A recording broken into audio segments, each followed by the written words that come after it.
Hello everybody. I don't do a lot of theme videos these days, but sorry, my cat is playing, it's kind of cute. I decided that today I wanted to talk about something that actually has been on my mind a decent bit, and it's why I don't like the word recovery. Now, I guess at the moment you could say that I am in recovery, but I really don't like that term, and I don't like the word recovery, and I'll tell you why. First of all, I am trying to eat better. I'm trying to eat normally. I'm trying to eat as much food as it takes to be normal, the quantity of food, but also the quality, as in the times that I eat it, the types of food that I eat. Having balanced meals that are appropriately portioned, but at the same time, if I want some junk food, that's okay. If I want dessert, that's fine. If I want to replace a whole snack or 2 snacks with junk food, so be it. If I don't want to eat healthy, then fuck it, I'm not going to eat healthy. And that's just being frank, So, I made a little bit of a list here.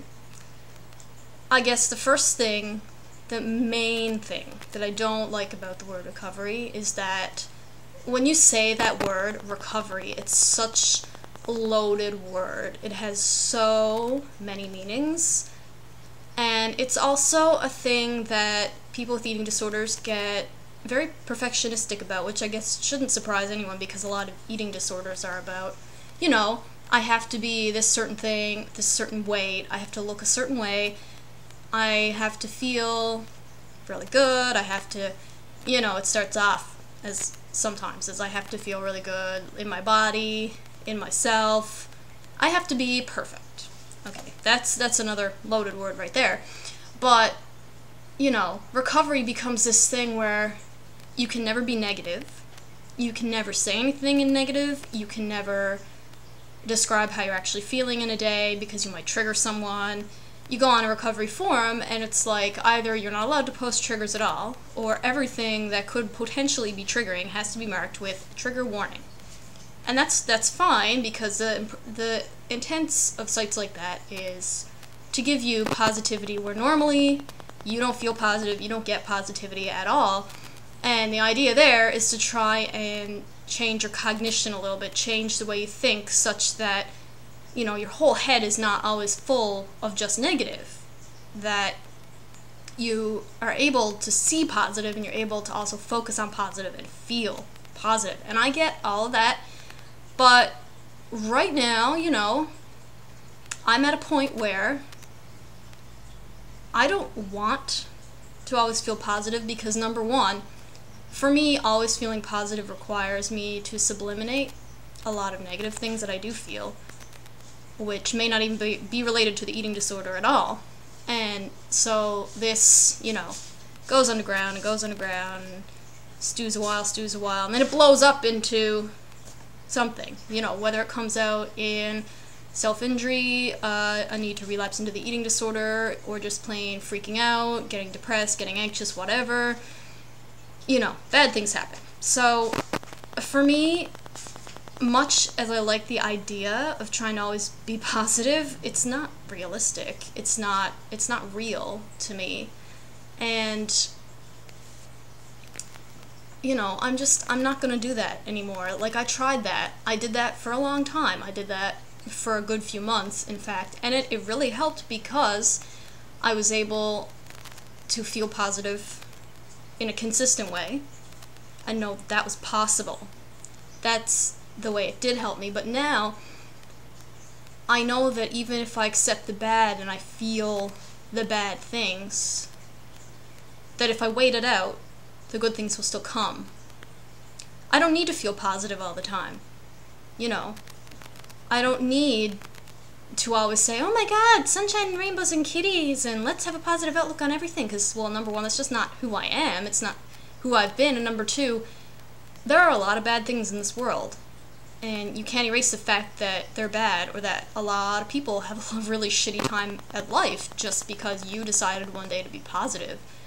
I don't believe in lying to myself, which is funny, given how much I've probably lied to myself over the years to keep all this going.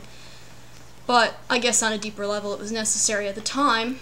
But now I'm just like, you know, I guess I see both positive and negative now.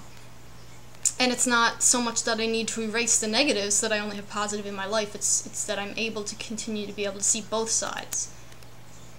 And, I mean, if that's what recovery is for some people, then that's fine. But I don't like to use that word. Because, again, people have this idea of what recovery is supposed to be. There is no supposed to be's in recovery, I gotta tell you. Recovery's up and down, twisty-turny, yo-yo, merry-go-round, you know, frickin' roller coaster, crazy, crazy. And there's nothing wrong with that. That's the way pretty much everybody's recovery goes. It's just that there's a certain point in your disorder where you really have to believe that everything's gonna be great, or you won't try. And there was a time when I was in that, but not anymore. Therefore, I will not say that I'm in recovery right now, even though I am doing behaviors that would indicate that I am recovering. But, you know, this is my second point that I have here. You know, there are a lot of really banal reasons, you know, base, whatever, reasons that I'm recovering. And it has nothing to do with wanting to have this perfect, happy, beautiful life, you know, filled with a spouse and children and pretty little vacations and a nice job where I get along with most of my co-workers and I get paid a decent amount of money and everything is fun and dandy. You know, that's not what this is about. And just give me 1 second, I have to go turn over food that's in the oven. Alrighty, I'm back. So, you know, this is a very basic thing. I don't think that I'm going to have this perfect little life.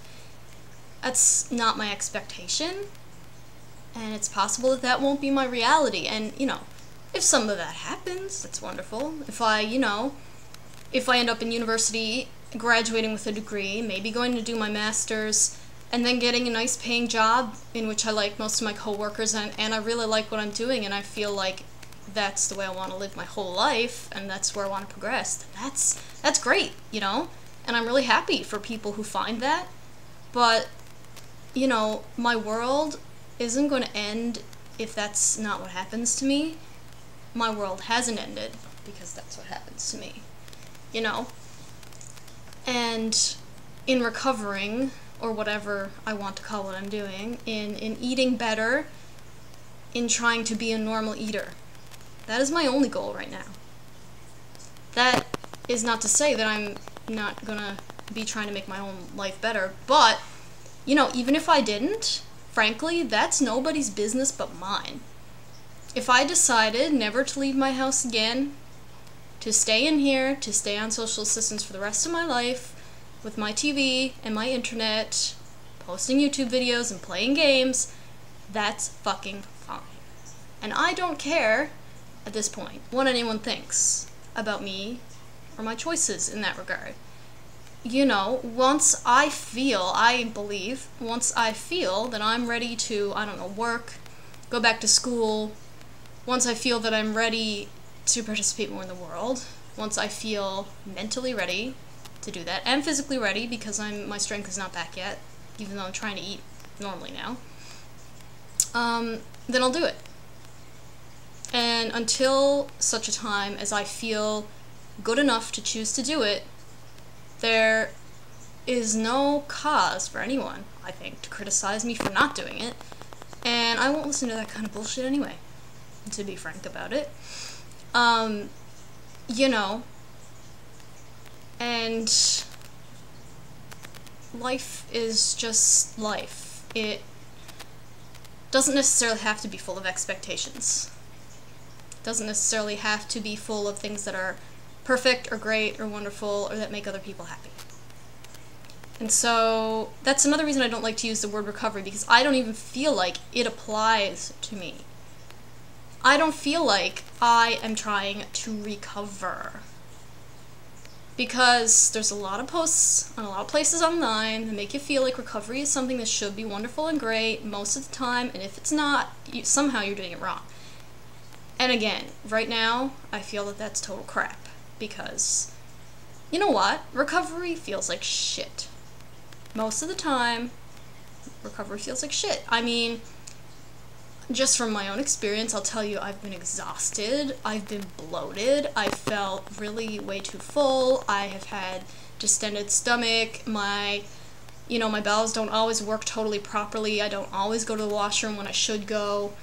I've had problems with pelvic floor issues, meaning that I leak sometimes urine. I'm getting less ashamed of saying that because it's not even my fault. It's a problem with the muscles there. It means that I have to eat, especially protein, to build up the muscle strength such that that doesn't happen to me anymore. Which, is another good reason to eat. A couple of things that I wrote here. In order to live, I have to eat. That's the number one reason why I'm eating, why I'm choosing to try and eat normally.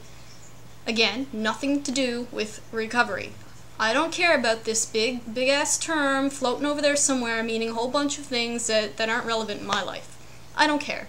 I'm not going to use that word to describe myself. If someone else wants to use it because it makes them feel more comfortable, then fine, but I'm not going to label it like that.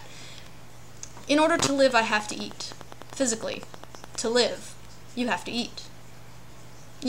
Try and get around that as you want. You won't get around it because it's the truth.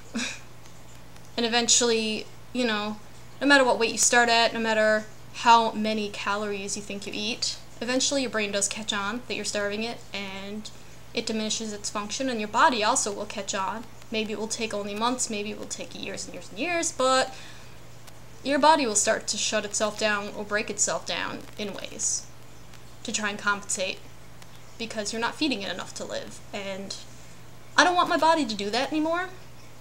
I want to have energy. That's the second very basic reason. I don't have any energy when I'm not eating. I have the symptoms of a very depressed person, and I am drained utterly and totally, and I want energy to do the things that I do enjoy doing when I'm actually eating. It's funny how that happens. Here's another point that I have. In order to live up to my own beliefs as a feminist, and a true believer in both health at every size and fat acceptance, I must eat. And this is very, very true. I don't believe that women have to conform to a certain societal standard of beauty. I personally like curvy women. I find them attractive. I find them pretty. I mean, thin girls can be pretty too, but you don't have to be thin to be pretty, or attractive, or any of that garbage. It's not necessarily garbage, I suppose, but in a societal media way, yes, it's garbage. There's so much diversity in beauty, size, shape, color, whatever. And I don't think that people should have to starve themselves or keep themselves on diets for their entire lives just to look a certain way. I think you should look the way your body wants to look when you feed it intuitively, normally, and in a healthy way. Whether health means you eat a lot of vegetables or you don't. Health, to me, right now, is more of a mental thing than a physical thing, because I believe you can be physically healthy and eat desserts. Eat junky meals. I mean, intuitive eating pretty much proves that if you're eating what you crave, you'll be healthy. Because, you know what? When you haven't eaten vegetables in a long time, your body really fucking wants a salad. It's happened to me. And when you've been eating too light, and you really need calories, your body might tell you it wants a really thick dessert. Nothing wrong with that. If that's what your body wants, and that's what your body wants. And sometimes, you know what? We just eat for pleasure. And that's fine, too. And you know what? Even if you unhealthily ate yourself up to being fat, who cares? There's nothing wrong with that either. It's just a stupid media thing telling you have to be thin, and, health is supposedly equaling thin. And I was just rereading this book I have, great book, called Hungry by Crystal Wren, who is now a plus-size model. She used to be a straight-size model, which means really sickly, skinny model. I won't give out stats, but she used to be severely underweight and anorexic. And now she is healthy and happy and very curvy and very beautiful. Much more beautiful than she ever was as a straight-size model, in my opinion. And she quoted studies that say that actually slightly overweight people are healthier than both normal weight and underweight people. A little bit of fat is a healthy thing. Yes, that is true. And it can also make you attractive. You know, you don't need to be a little bit bigger to be attractive, but if you are a little bit bigger, that doesn't make you not as attractive. I mean, ask loads of people online who are participating now in the curvy women sort of movement, or the fat acceptance movement. You know, there are lots of blogs, lots of journals, whatever. And there's nothing wrong with it. It can be quite healthy, and it can be fine. And again, I will be right back.